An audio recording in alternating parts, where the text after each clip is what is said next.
dandalin sharhin fina-finan Kannywood.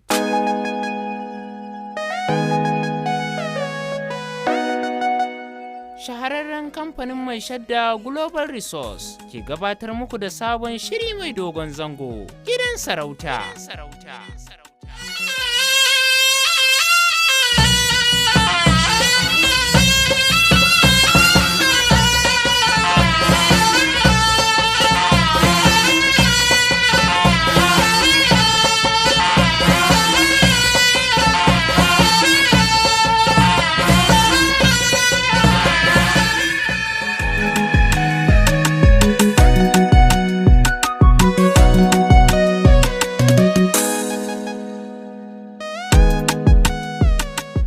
Shiri ne da ya kunshi fitattun jarumai kamar Momi Gombe, Umar M. Sharif, Ali Nuhu, Hadiza Muhammad, Aisha Najamu, Inuwa Ilyasu da kuma Dadi Hikima, duka a cikin sabon shirin mai dogon zango, Gidan Sarauta.